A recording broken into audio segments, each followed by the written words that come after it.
All right, party people of MTG next door. We are opening a few more packs tonight. We're opening the second third of the packs that we got from Deuce. So here, no further ado, let's rip into them. All right.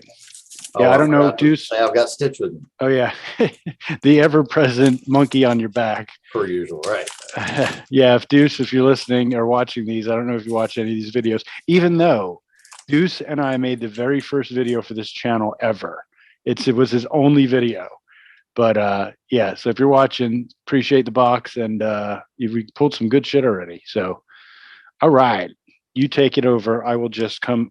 I'll butt in, Ski, whenever necessary.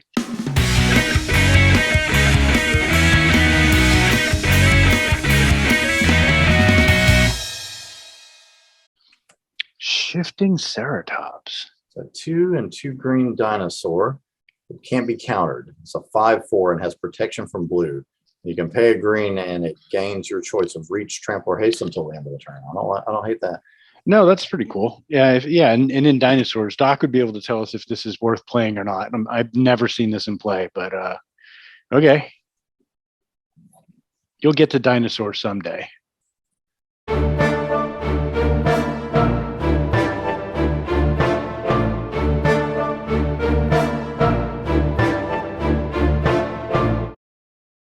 It'll come up. The rare of the pack is Starfield Mystic. 1 and a white creature. It's a 2/2. Enchantment spells cost 1 less to cast. Whenever an enchantment you control is put into a graveyard from the battlefield, put a 1/1 counter on Starfield Mystic. Well, I mean, I don't care about the second half, and I'm sure nobody playing in our format would care about that second half. I do really like the first half, though. Mm-hmm. And like nobody playing EDH or Oathbreaker is going to waste a creature kill spell on something like this. So that'll just sit out there all day long, making your enchantments cheaper. So not bad. Then uncommon foil, Master Splicer. Oh yeah, I played with creature. When it enters the battlefield, create a colorless golem artifact token, and golems get 1/1. Yeah, so it's 4 for 5/5 power and toughness total, and it's not bad. Mm-hmm. And if you're rolling a golems deck, I guess you're really in it, right? I wouldn't even think about that. I'm thinking about the fact that you could put that in something like Brago and bounce it every turn, and you get a 3/3 golem every turn. Actually, you get a 4/4 golem every turn. So I don't know if it'd make Brago, but that's what I'm thinking. Bounce that sucker. I don't think I've ever even heard of somebody making a golem tribal deck, but yeah, right. Well, I don't even know how to play the game, so who cares?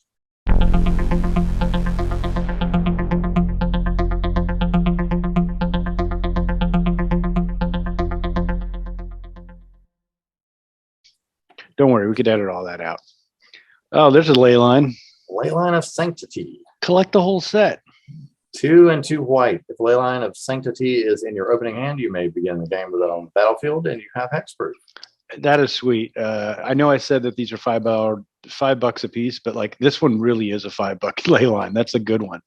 I mean, giving yourself hexproof in our format is pretty sweet. Mm-hmm. Especially when Doc's trying to throw stuff at you in red. We got a foil plummet. Who doesn't want that? The sexiest of the plummets, the foil plummet.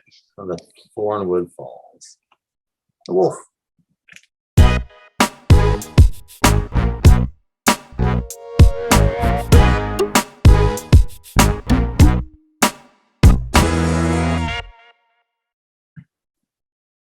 Hello, Vivian. A mythic. A Vivian Arcbow Ranger. So 1 and 3 green.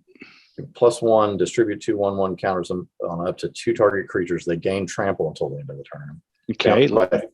What's that? I like it. I do too. Down by 3, target creature you control deals damage equal to its power to target creature or planeswalker. So it snipes. Yeah, I wish it just said to any target, but okay. Yeah. You may choose a creature card you own from outside the game, reveal it, and God. Don't get me started about that. I'm rolling my eyes and just thinking about every time I've tried to do that and I get shot down. So it's good though. I mean, I'm putting this in my elves, definitely. I tried that in the middle school deck, remember, and it didn't work either. Oh, getting some from outside the game? Yep. Oh, yeah, you'll get a finger wagged at you, buddy. Yeah, that happened. I was wagged at.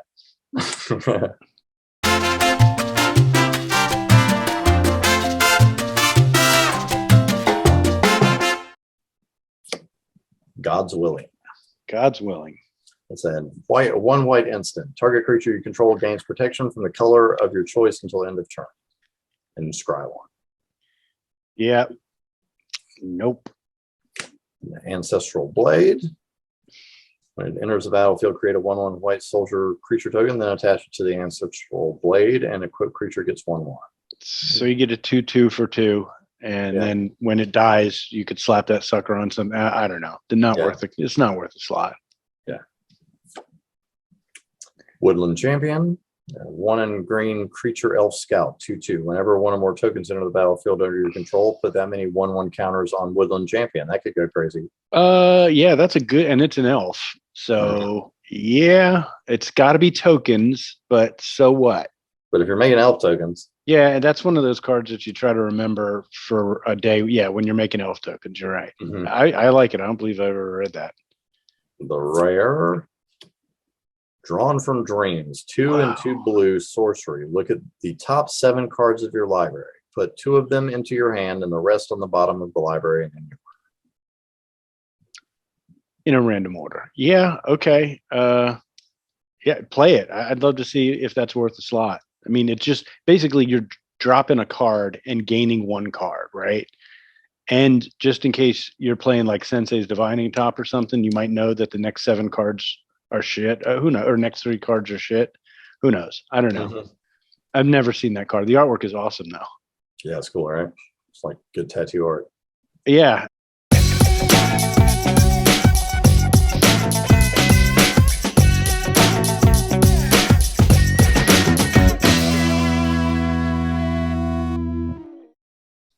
Hey, look at that. There's the Corpse Knight. Corpse Knight, white black creature zombie 2/2. Whenever another creature enters the battlefield under your control, each opponent loses 1 life. So, a little bit of trivia about this card. They reprinted it that same year in the Brawl decks, and they made a mistake and printed it as a 2/3 creature. Oh. And they had a card, and it was, and I think they got to the printer just in time to insert to not put in a fix, but in the packs of cards, it had a little card that said, Corpse Knight was never meant to be a 2/3. It is a 2/2. Please take this card out of the deck. Please it actually said that.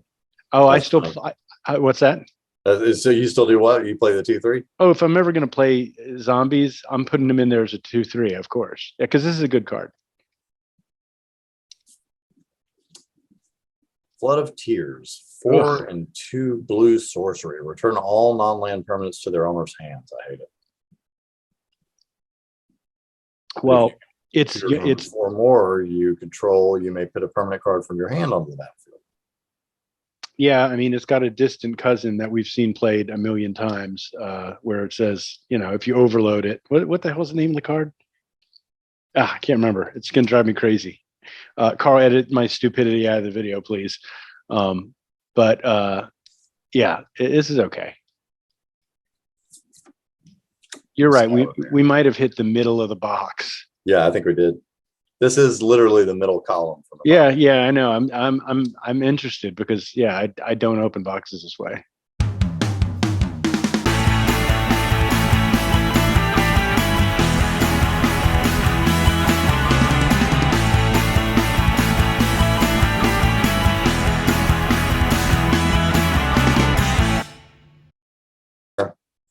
Marauding Raptor. Oh, you're getting nudged towards making a dinosaurs deck, brother. It looks like it. 1 in a red creature dinosaur. Creature spells you cast cost 1 less to cast. Whenever another creature enters the battlefield under your control, this one deals 2 damage to it. If a dinosaur is dealt damage this way, Marauding Raptor gets 2/0 until the end of the turn. That's doing a lot of work, man. That is a lot of work. No, I mean, no, the card itself, without you interacting with the card, it's doing a lot of work. Oh, I see. I mean, it's bringing your creature casting cost down. It's doing 2 damage every time a creature enters the battlefield. But it does 2 damage to my creatures. Oh, okay. Shit, I misread that. Yeah, so I'd have to, everything I've played would have to be higher than 2 for, That's not hard in dinosaurs. yeah. Yeah, as long as you got big beefy creatures, then it's awesome. Yeah, I guess. Yeah, okay. Well, you make that dinosaur deck and you tell us all about it. I've got a rugged Highlands. That guy just looks wrong. Who, Johnny's Pride Mate? Yeah, he looks like he just got run out of a brothel or something. Yeah, give me back my pants. Yeah, his pants are off. His wife's outside screaming at him. I told you to come home and you went here, you bastard.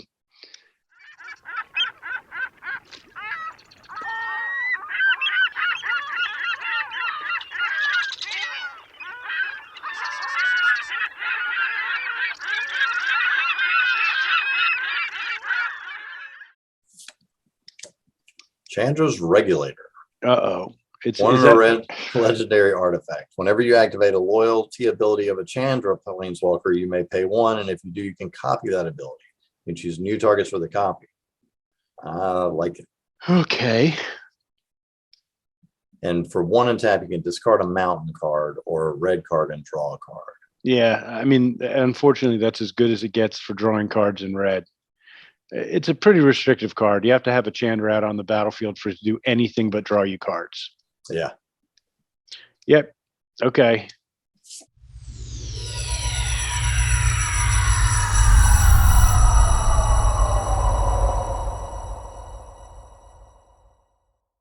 Okay. The rare Icon of Ancestry. Oh, what is this? It's a 3-drop artifact. Is as Icon of Ancestry enters the battlefield, choose a creature type. Creatures you control of the chosen type get 1/1. I like it. Okay, yeah, slivers. Okay, got it. And then for 3 untap, you can look at the top 3 cards of your library. You can reveal a creature card of the chosen type from among them, put it on into your hand, and the rest on the bottom of your of your library in a random order. Yeah, I mean, that's doing a lot right there, isn't it? Especially in tribal. Oh, look, another rare foily. Dude, you got a foil Dracoseth? Didn't you? You pulled one of those in the last video, right? Didn't I? Let's see. Yeah, I did. Dracoseth itself, I have to look this up. Yeah. Yeah, so the foil's not worth much more, but that's still a sweet card. Yeah. All right, so you got trade fodder now. Sweet.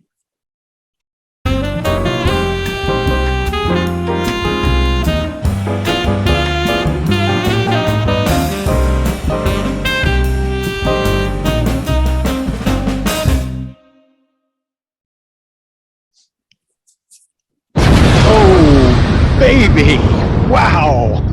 There it is. Field of the Dead. That's what we were waiting for, man. Holy hell. All right, I'll shut up. Just do your thing, man. This is a great pull. Let's see. Field of the Dead enters the battlefield. Tap it, add a colorless mana. Whenever it or another land enters the battlefield under your control, if you control 7 or more lands with different names, create a 2/2 black zombie creature token. I mean, okay. Yes, this is a $20+ card, and I get it. It's played all day in Modern, but even in our format, I mean, eventually you're going to have 7 different, or how many? 7? Yeah, 7 different lands with 7 lands with different names, and you just get a free zombie every turn. Why wouldn't you? Yeah, I know for a fact. I'm looking this one up. I'm going to beat Carl to the punch. Yeah, this one's trading for $22 right now. There's your pull, baby. We saved the video.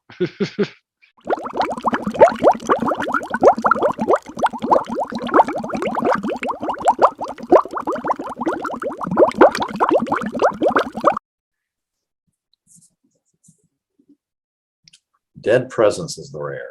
3 and a black creature nightmare. Whenever a swamp enters the battlefield under your control, choose 1. I can either draw a card and lose 1 life, or it deals 2 damage to any target and I gain 2 life. Yeah, I'm playing that. Yeah, it's not bad. I'm playing that.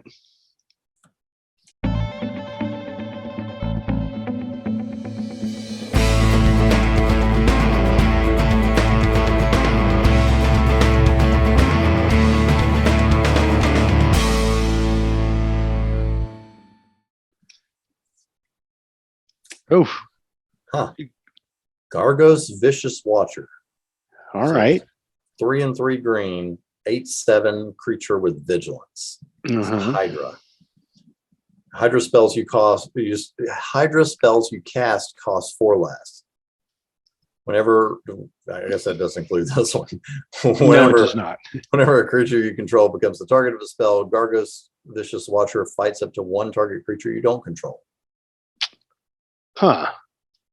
That's bizarre. So the bizarre part of this is Hydra spells are often have X in their mana cost. So yeah, this is a weird one. I don't know. Let's see. Hold on.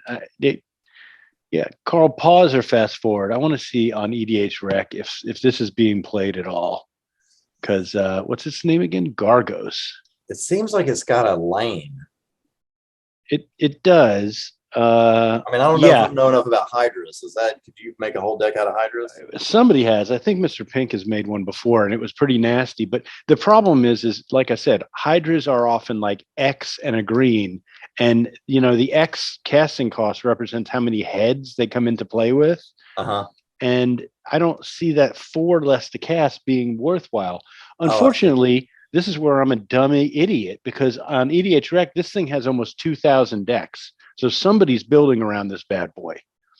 So yeah, the card's not expensive. It's only $1 card, but man, there's a lot of decks. Yeah, this is okay. I'm mistaken. Yeah, there's X's in a lot of Hydra's casting costs, but maybe it could reduce that X by 4. So that would be crazy.